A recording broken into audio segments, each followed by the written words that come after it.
The Imperial scout ship emerged from hyperspace at the edge of the Sol system. Its sleek, crystalline hull gleamed under the distant sunlight as it moved silently through the void.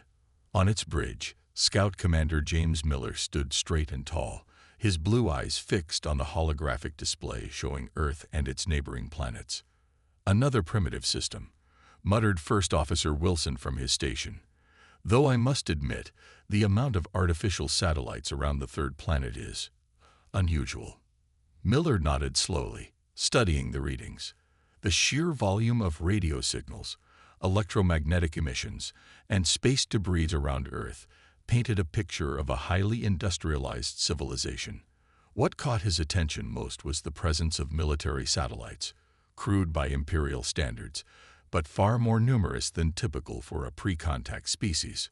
"Send the standard greeting package," Miller ordered, following first contact protocols that had worked flawlessly across 1,000 worlds. The Empire had never failed to establish peaceful control over a newly discovered civilization. Their technology was simply too advanced, their military might too overwhelming for any resistance. The response came faster than expected. "Sir," reported Communications Officer Baker, "they're responding in perfect Imperial standard. They've already decoded our language matrix." Miller raised an eyebrow. That was unexpected. Most species took days to decipher even basic Imperial communications. He watched as a human face appeared on the main screen, a man wearing a crisp military uniform. "This is General Robert Hayes of the United Earth Defense Force.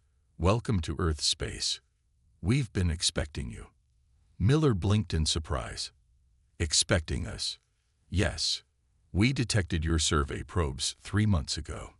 We've been preparing for this meeting." Hayes' expression remained neutral, but his eyes held a hint of something Miller couldn't quite read. "We request a formal meeting to discuss diplomatic relations." 2 days later, Miller found himself in a large conference room in Geneva, Earth's diplomatic capital. The walls were adorned with art depicting various scenes of human history, many of which showed warfare. The Imperial delegation sat across from Earth's representatives, led by Ambassador Thompson.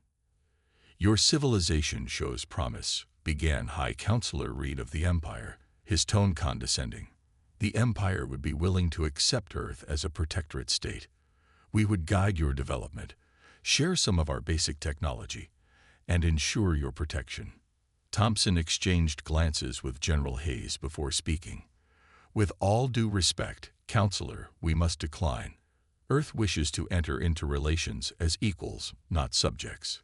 Reed laughed, the sound echoing through the room. "Equals? Your species hasn't even colonized your own solar system properly. Your ships still use chemical propulsion. Your weapons are based on primitive projectiles." "Counselor," Hayes interrupted, his voice calm but firm, "we strongly suggest you review our historical archives before making any decisions. Humanity has a long and complex history of warfare. We've developed our technology through countless conflicts. We're not like the other species you've encountered." Reed waved his hand dismissively.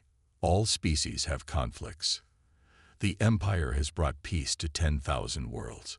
Your primitive warfare cannot compare to Imperial might." Thompson leaned forward, his expression grave. "Then let me be clear. We're not threatening you. We're warning you. If the Empire attempts to force Earth into submission, you will face resistance unlike anything in your history. We've spent millennia perfecting the art of war. We've developed weapons you cannot imagine. Please, don't make us demonstrate them." "Is that a threat?" Reed's face darkened. "No," Hayes replied quietly. "That's a courtesy.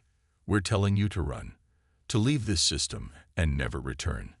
Because if you force this conflict, the Empire will learn why humans are the only species in known space that developed thousands of different ways to wage war before achieving faster-than-light travel." Miller, watching from the side, felt a chill run down his spine. In all his years of first contact missions, he'd never seen a pre-FTL civilization speak to Imperial representatives this way. More disturbing was the utter conviction in their voices. Not bravado, not posturing, but the quiet confidence of a people who knew exactly what they were capable of. Reed stood up, his face flushed with anger. The Empire does not run. You'll learn your place, humans. We'll return with a proper fleet to demonstrate real power. As the Imperial delegation stormed out, Miller lingered behind. He caught Hayes' eye and saw that same unreadable expression. "You really should run," Hayes said softly. Miller nodded slowly. "I believe you. But they won't listen. The Empire never does." "Then remember you were warned," Thompson added. "What happens next is not on your conscience." Miller left the room, knowing he had just witnessed the beginning of something unprecedented. The first species to reject Imperial protection. As his shuttle lifted off from Earth, he couldn't shake the feeling that the mighty Galactic Empire had just made a terrible mistake. The warning had been given. The Empire had chosen to ignore it. War was coming. 3 days after the failed diplomatic meeting, Admiral Thomas Walker stood before the Imperial delegation aboard their flagship. The massive viewscreen behind him showed a simple presentation titled, "Earth's Military History." The Imperial representatives looked bored, but Walker continued anyway, hoping to prevent what he knew would be a devastating war. "This is World War II," Walker explained, pointing to images of massive naval battles, tank divisions, and aerial combat. "Just one of our global conflicts. Over 60 million deaths in 6 years. And that was 80 years ago, with primitive technology." High Commander Reed yawned. "Admiral, these are clearly exaggerations. No species would kill their own kind in such numbers. Our historians have analyzed thousands of civilizations. This level of warfare is impossible." Walker switched to modern footage. "This is our current orbital defense network. We have more satellites dedicated to military purposes than your Empire has ships in this sector. We've been preparing for extraterrestrial threats since we first looked at the stars." The Imperial military advisor, Peters, laughed. "Primitive projectile weapons and nuclear devices. Our shields can withstand such basic attacks. Is this meant to frighten us?" "No," Walker replied calmly. "This is meant to save your lives." He switched to another screen, showing various weapon systems. "These are just our public military projects, the classified ones. Well, let's just say we've had 100 years to prepare for this moment." In orbit above Earth, a small Imperial fleet of 5 warships moved into attack formation. Their captain, Richard Davis, had clear orders. "Demonstrate Imperial power and force Earth's submission. Standard procedure for dealing with stubborn primitive worlds."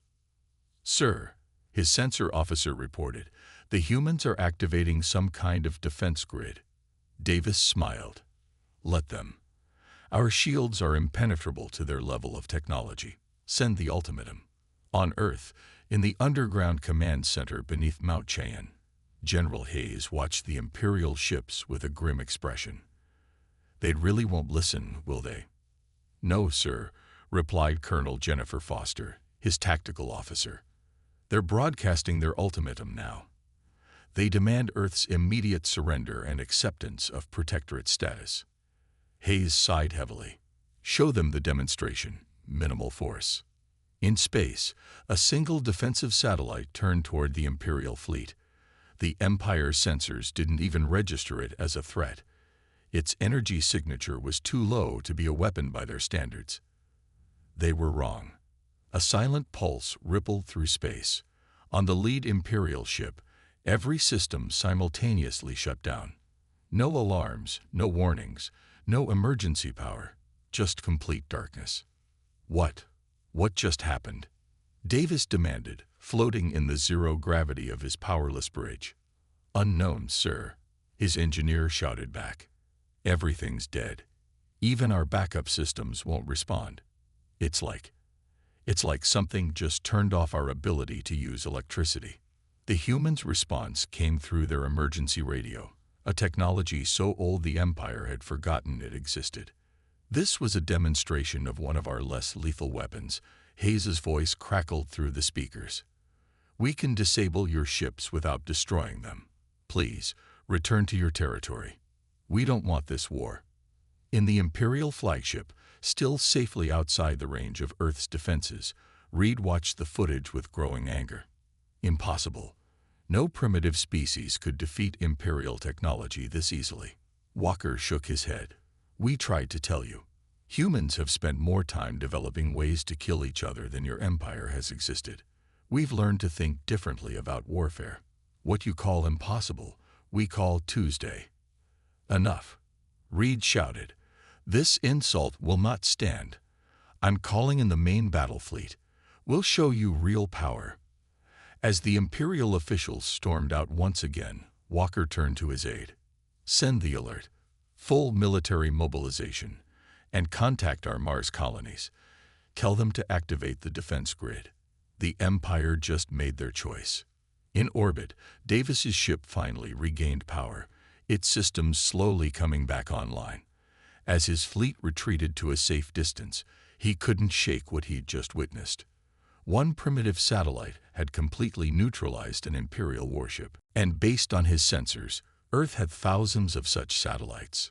For the first time in his career, Davis felt fear. The Empire had just started a war with an enemy they didn't understand, and somehow he knew they would all pay the price for that arrogance. The spark had been lit. The Empire's biggest mistake was about to become humanity's finest hour. The red dust of Mars swirled around the colony domes as emergency sirens blared through the settlement. Colony Administrator Michael Roberts watched the Imperial fleet approaching on his command center's main screen. 30 warships, far more than the 5 that had threatened Earth. All civilians have reached the underground bunkers, reported his security chief. Defense systems are online. Roberts nodded grimly. Let's show them why you don't attack a human colony. The Imperial Fleet Commander, Gregory Stone, stood confidently on his bridge. His orders were simple. Destroy the Mars colony as an example to Earth. Begin the attack. Full power to forward weapons. Brilliant beams of energy lanced out from the Imperial ships, their plasma weapons designed to penetrate any known shield technology. The Empire had used these weapons to subdue countless civilizations. But the Mars colony didn't raise shields. Instead, thousands of small objects detached from the colony's surface. The Imperial sensors dismissed them as debris. That was their first mistake. Sir, Stone's tactical officer shouted. Those objects, they're accelerating. The officer never finished his sentence. The first wave of kinetic kill vehicles, simple tungsten rods accelerated to near-relativistic speeds, struck the Imperial fleet. No energy shields could stop them. Physics was physics, and when something moving at a significant fraction of light speed hits a ship, shields don't matter. 3 Imperial warships simply ceased to exist, transformed into expanding clouds of plasma and debris. Impossible. Stone stumbled as his ship rocked from a near miss. They're using primitive projectile weapons. Sir, his sensor officer's voice shook, detecting massive drone launches from the Martian surface. Thousands, no, tens of thousands of them. In the Mars Command Center, Roberts allowed himself a small smile. Deploy the hunter-killers. The drone swarms moved with impossible precision, their quantum-networked AI systems coordinating attacks faster than any organic pilot could react. They flowed around Imperial energy beams like schools of fish, then struck with electromagnetic pulses, kinetic weapons, and weapons the Empire had never seen before. Stone watched in horror as his fleet's formation crumbled. Launch fighters, all ships, evasive maneuvers. Imperial fighters poured from the carrier ships, their pilots confident in their superior technology. That confidence lasted exactly 30 seconds. The human drones didn't fight like fighters. They fought like insects, swarming and sacrificing themselves to disable larger targets. Each drone carried a simple but devastating weapon. And there were always more drones. This is impossible. Stone screamed as another of his ships disappeared in a flash of light. They're not even using proper weapons. Where are their energy beams? Their plasma torpedoes? In the Mars Command Center, Roberts received a transmission from Earth. Testing complete. General Hayes's voice came through. "We've confirmed their shield frequencies and capabilities. You're clear to deploy the mass drivers." Roberts pressed a sequence of commands. Around the Mars colony, massive railgun batteries emerged from the red soil. They had been waiting there for decades, built by the first colonists who knew that humanity would eventually need to defend its new home. "Sir," Stone's damage control officer shouted, "new weapons signatures." They're just throwing rocks at us." He was technically correct. The mass drivers were throwing rocks. Specifically, they were throwing chunks of refined Martian ore at speeds that made them more destructive than nuclear weapons. The Imperial fleet's formation shattered completely. Ships tried to retreat in different directions, but the drone swarms herded them into optimal firing lanes for the mass drivers. "Full retreat," Stone ordered, watching his fleet die around him. "Get us out of here." Of the 30 ships that had arrived to punish Mars, only 7 escaped. They limped back toward Imperial space, their hulls scarred by weapons their builders had never imagined having to defend against. In the Mars Command Center, Roberts surveyed the aftermath. Not a single colony dome had been breached. The civilian bunkers hadn't even been needed. Humanity's first space battle against an alien empire had been a complete victory. "Send word to Earth," he ordered. "Tell them the Empire's main battle fleet isn't as impressive as they thought. And tell them," he smiled slightly, "tell them the Marines want to know when they get their turn." As the message was sent, the automated systems around Mars began collecting debris for recycling. The Empire had provided them with some interesting technology to study. Humanity would learn from it, adapt it, improve it. That was, after all, what humans did best. The Empire had just learned an expensive lesson. Humans didn't win wars because they were stronger or more advanced. They won because they never stopped learning, never stopped adapting, and never, ever fought fair. The first battle was over. The real war was about to begin. The Imperial War Room buzzed with angry voices as Fleet Admiral Marcus paced before the massive holographic display. The entire main battle fleet, 500 warships, hung in formation around Jupiter. It was the largest military force ever assembled in this sector of space. "The Mars debacle was an embarrassment," Marcus growled. "But now we'll show these humans what real Imperial power looks like." On Earth, in the Deep Space Tracking Station beneath the Pacific Ocean, Lieutenant Amanda Wells watched the Imperial fleet's movements. Her eyes darted between dozens of holographic screens showing ship positions, energy readings, and tactical analyses. "They're deploying in a classic spear formation," she reported to General Hayes, "just like all their battles in the historical records we retrieved from their scout ship." Hayes nodded. "They never changed their tactics. That's their weakness." He turned to his command staff. "Launch Operation Ghost Fleet." Across Earth's solar system, thousands of automated ships powered up. They had no crews, no life support systems, and no wasted space. They were pure weapons platforms, controlled by advanced AI systems that could react thousands of times faster than organic pilots. In the Imperial fleet, Marcus watched his tactical display with satisfaction. "Begin the advance. Show these primitives what real space combat looks like." The Imperial fleet moved forward in perfect formation, their energy weapons charged, their shields at maximum power. Everything went according to plan for exactly 3 minutes. Then their sensors went blind. "Sir," Marcus's sensor officer shouted, "we're detecting nothing. All our long-range sensors are showing empty space, but our visual confirms thousands of small ships appearing from nowhere." Marcus grabbed his command console. "Impossible. No one can fool Imperial sensors. Fire at anything that moves." But the Imperial gunners couldn't hit what their targeting systems couldn't see. The human ships, cloaked in advanced stealth technology and materials that absorbed or deflected sensor scans, swarmed through the Imperial formation. Multiple ships reporting critical system failures. The communication officer yelled, "Our targeting networks are being hacked. Ships are firing at each other." The AI-controlled human ships didn't fight like organic pilots expected. They deliberately flew into the line of fire, letting Imperial ships shoot through them to hit their allies. They sacrificed themselves to create chaos in the rigid Imperial formation. "Launch all fighters," Marcus ordered. "Return fire." Imperial fighters poured from their carrier ships, their pilots trained in the Empire's 10,000 years of combat doctrine. They found themselves facing opponents that ignored all the rules of space combat. The human AIs didn't dodge energy beams. They predicted where they would be fired, and were simply never there. They didn't maintain safe distances. They deliberately collided with Imperial ships, their hulls packed with explosives or electronic warfare devices. "Sir," Marcus's executive officer shouted over the chaos. "The humans, they're not even in their ships. They're controlling everything remotely." On Earth, Hayes watched the battle unfold. "Show them the next surprise. Deploy the quantum jammers." Across the battlefield, small devices activated. Suddenly, Imperial ships couldn't communicate with each other.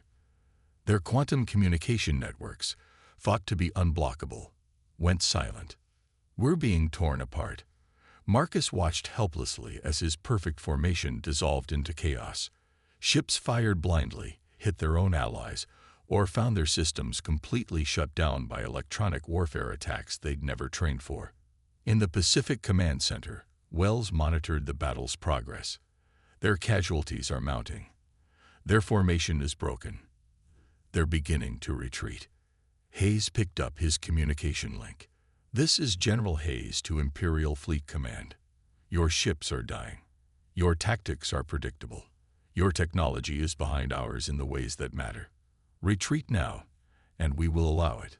Stay, and we will destroy your entire fleet." Marcus stared at the casualty reports in disbelief. A third of his fleet was destroyed or disabled. Another third was damaged, and they hadn't destroyed a single human ship that mattered. Only empty, automated platforms that the humans seemed to have an endless supply. "Full retreat," he ordered, his voice hollow. "Get us out of here." As the Imperial fleet fled back to friendly space, Hayes turned to his staff. "Begin Phase 2. It's time to take the war to them." The human fleet, its AI ships replenishing their numbers from automated factories hidden in the asteroid belt, began to move. The Empire had started this war expecting an easy victory over primitives. Instead, they had awakened humanity's full military potential. And humanity was just getting started. The Imperial border world of Nova Prime buzzed with activity as refugee ships arrived from the front lines. Governor William Brown watched from his office window as another damaged warship limped into orbit. The Empire's defeat at Jupiter had sent shockwaves through Imperial space. His communication screen lit up with an urgent message. "Governor, we're detecting unknown objects throughout our system." They've been here all along, sir. Just invisible to our sensors until now." Brown's blood ran cold. "What do you mean all along?" Across Imperial space, thousands of stealth probes simultaneously revealed themselves. Humans had mapped every Imperial world, defense system, and fleet position long before the war began. While the Empire laughed at humanity's warnings, humans had prepared for every possibility. In Earth's mobile command center, now hidden in deep space, Admiral Walker studied the tactical display showing all of Imperial space. "Begin Operation Thunderstrike," he ordered. "Show them how humans wage war." The attack began simultaneously across 50 Imperial systems, but there were no massive fleets, no grand battles. Instead, small teams of human special forces, dropped by stealth ships months ago, activated their equipment. On Nova Prime, the planetary defense grid suddenly turned against the Imperial ships in orbit. In the Centauri sector, mysterious explosions destroyed fuel refineries. Across Imperial space, communication networks crashed, power grids failed, and chaos spread. "This is impossible," Brown shouted as his capital city went dark. "How are they everywhere at once?" The answer was simple. Humans didn't fight wars like the Empire. They didn't believe in fair fights or honorable combat. While the Empire expected grand fleets and noble battles, humans had infiltrated their worlds, corrupted their systems, and prepared to strike from within. In the Empire's central command, Marshal Roberts received panic messages from across Imperial space. "My lord," his aide reported, "the humans, they're not attacking our fleets. They're attacking our infrastructure, our supply lines, our civilian networks. That's not how war is fought." Roberts slammed his fist on his desk. "They're supposed to attack our military targets." But humans had studied history. They knew that wars weren't won by destroying armies. They were won by destroying the enemy's ability to wage war. On Earth, Walker watched the chaos spread. "Launch Phase 2, he ordered. "Show them what real space combat looks like." The human fleet, which had been hiding in plain sight using advanced stealth technology, revealed itself. But instead of attacking military targets, they struck at shipping lanes, resource extraction sites, and transportation hubs. The Empire's rigid military structure began to crack. Their massive fleets sat helpless, protecting military bases while their civilian infrastructure burned. Their commanders, trained in traditional space combat, had no response to an enemy that refused to fight by their rules. "Sir," Walker's tactical officer reported, "7 Imperial worlds have contacted us.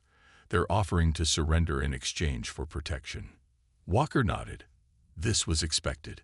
The Empire had ruled through fear and power. Once that power proved hollow, their grip on their territories would fail. On Nova Prime, Governor Brown watched his world descend into chaos. The humans hadn't fired a single shot at his planet. Instead, they had turned off the power, crashed the communication networks, and waited. Within hours, the population was demanding surrender. "Send the message," he finally ordered. "Tell Earth we accept their terms." Across Imperial space, the pattern repeated. Worlds that had never known defeat found themselves helpless against an enemy that fought like shadows. The mighty Imperial fleet, designed to win grand battles, could only watch as their empire crumbled from within. In Earth's command center, Walker received another report. "Sir, the Empire's core worlds are mobilizing their reserve fleets. They're preparing to deploy their superweapon." Walker allowed himself a small smile. "Right on schedule. Inform all units. Prepare for Phase 3. He turned to his staff. "The Empire still thinks this is a war about military might. Time to show them why humans are the most dangerous species they've ever encountered." The first phase of humanity's counterattack was complete. The Empire was about to learn that humans didn't just win wars. They made sure their enemies lost the ability to wage war ever again. The real demonstration of human warfare was about to begin. The Emperor stood in his Grand Command Center on the Imperial Capital World, watching as technicians prepared to activate the Planet Killer, a weapon that could destroy entire worlds. Around him, his remaining loyal advisors waited nervously. "The humans have gone too far," the Emperor declared. "It's time to show them true Imperial power. Target their Mars colony first." In Earth's quantum-shielded command bunker, General Hayes received the intelligence report. "They're powering up the Planet Killer, sir, just as our spies reported they would." Admiral Walker nodded grimly. "And now they'll learn why we let them build it." He turned to his communication officer. "Activate the Quantum Entanglement Network. All units, execute Operation Checkmate." Across Imperial space, hidden quantum devices activated. These tiny machines had been secretly installed on every major Imperial world during the previous months of fighting. The Empire had never detected them because they didn't use normal space-time for communication. On the Imperial Capital World, the Planet Killer's massive energy core began to pulse with power. The Emperor smiled. "Fire when ready." Nothing happened. "My lord," a technician called out, panic in his voice. "The firing controls aren't responding. None of our systems are responding." The Emperor's smile vanished. "What?" Across the entire Imperial capital, every electronic system simultaneously shut down. The same happened on every major imperial world. Quantum entanglement devices, controlled by human AI systems, had executed a synchronized attack on every imperial power grid. The mighty empire, with all its advanced technology, went dark. In orbit, the Imperial Defense Fleet discovered that none of their weapons worked.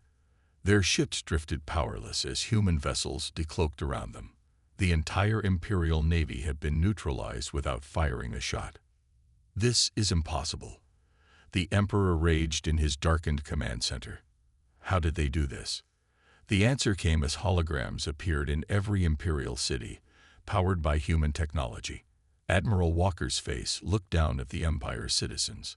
"People of the Empire," he began, "your leaders started this war despite our warnings. They thought their technology made them invincible. They were wrong." In the Earth Command Center, Hayes watched as reports flooded in. All Imperial defense systems are offline. Their communication network is down. Their fleet is dead in space. Walker nodded. "Show them our final card." Above every Imperial world, massive human warships appeared. They had been there all along, cloaked and waiting. Each one carried enough firepower to level a continent, but they didn't fire. They didn't need to. "Your empire has a choice," Walker's message continued. "Surrender now, and we will help rebuild. Resist, and we will leave you in darkness. We control your power grids, your defense systems, your communication networks. Your mighty empire now exists only because we allow it." In his powerless command center, the Emperor received reports via runners. Every major world was surrendering. His military commanders, faced with powerless ships and silent weapons, were standing down. "My lord," his last loyal advisor whispered, we have no choice." The Emperor, ruler of 10,000 worlds, sank into his throne. "We should have listened when they told us to run." On Earth, Hayes received the official surrender transmission, sent via old-style radio, because it was the only technology still working in Imperial space. "All units, stand down," he ordered. "Begin humanitarian aid distribution. Show them why humans aren't just the best at war. We're also the best at peace." Walker looked at the tactical display, showing the Empire's worlds coming back online under human control. "Send word to Earth's Council. The war is over." As emergency power was restored to the Imperial capital, citizens looked up to see human ships landing not with weapons, but with food, medicine, and aid workers. The Empire had expected brutality and defeat. It was what they would have done. Instead, they found humanity's other strength: mercy. The Empire's last stand had ended not with a grand battle, but with the quiet hum of dying machines. They had learned too late that humans didn't just prepare for war. They made sure victory was certain before the first shot was fired. The age of the Empire was over. The era of humanity had begun. 1 year after the Empire's surrender, the former Imperial Palace hosted a very different kind of gathering. Representatives from 1,000 worlds sat in the Grand Chamber, no longer as subjects, but as equals. At the center of the chamber stood Admiral Walker, now serving as Earth's representative to the new Galactic Council. "The last Imperial worlds have signed the peace treaty," Walker announced to the assembly. "The transition is complete." In the chamber's observation gallery, the former emperor watched quietly. He had been allowed to keep his title, though not his power, a gesture of human diplomacy that had surprised many. Next to him stood General Hayes, now serving as his advisor and guide to the new galactic order. "I still don't understand," the Emperor said softly. "You could have destroyed us completely. Why didn't you?" Hayes smiled. "Because that's not who we are. Humans didn't become strong through destruction. We became strong through adaptation and growth. Now we're teaching the galaxy to do the same." Across former Imperial space, the changes were dramatic. Humans had shared some of their technology, not the weapons, but the innovations that improved lives. Former Imperial citizens discovered the joy of self-governance, of free commerce, of cultural exchange. In orbit around the capital world, Constructor Chief Linda Rogers supervised the conversion of Imperial warships into exploration vessels. Another battlecruiser ready for refit, she reported over the quantum comm. The Imperial engineers are learning our methods quickly. The Imperial engineers had been shocked to discover that humans had even more advanced technology than what they'd shown during the war. The weapons that had defeated the Empire were just a fraction of human capabilities. We held back most of our real advances, Walker explained to the Council. What you saw in the war was perhaps 10% of our military capability. We didn't want to risk our most advanced technology falling into the wrong hands. In the Council chamber, an alien representative stood. But why help us now? Why share your knowledge? Walker's response was simple. Because the best way to prevent war is to help others advance. A prosperous galaxy is a peaceful galaxy. On Earth, the Defense Council met in their underground chamber. The holographic displays showed the status of their hidden weapon systems, still maintained, still ready, but no longer needed. The stealth probes report all sectors stable, Admiral Thompson reported. The former Imperial worlds are adapting well to independence. No signs of military buildup anywhere. Council Leader Roberts nodded. And the other alien species? All seeking diplomatic relations, Thompson replied. Our demonstration with the Empire made quite an impression. They'd rather be our allies than our enemies. Back in the Council chamber, Walker concluded the day's session with an announcement that surprised many.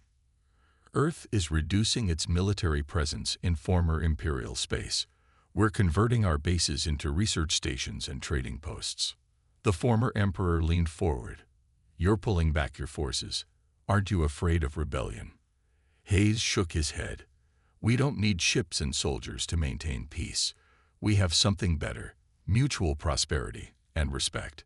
In deep space, automated factories that had produced weapons now manufactured medical equipment and terraforming technology. The quantum network that had paralyzed the Empire now carried education and entertainment to distant worlds. The real strength of humanity, Walker told the Council, isn't our weapons or our tactics. It's our ability to turn enemies into friends, to build rather than destroy, to lift others up rather than hold them down. The former Emperor finally understood. You warned us to run not because you wanted to destroy us, but because you didn't want to have to show us all this. Exactly, Hayes replied. War is easy. Peace is harder. But humans excel at hard things. As the Council session ended, representatives from 1,000 worlds filed out, talking animatedly about new trade deals and cultural exchanges. The galaxy was changing, growing, improving, all because a primitive species had refused to be conquered. In the Great History Archives beneath the Council chamber, a new entry was being recorded. The Empire's greatest mistake was not losing the war. It was starting it. For in doing so, they forced humanity to show the galaxy not just how well we fight, but how well we forgive. And that ultimately was the most powerful weapon of all. The warning had been given. The war had been fought. And now, at last, the galaxy was learning what humanity had known all along. True power lies not in the ability to destroy, but in the wisdom to build something better from the ashes of conflict. The end.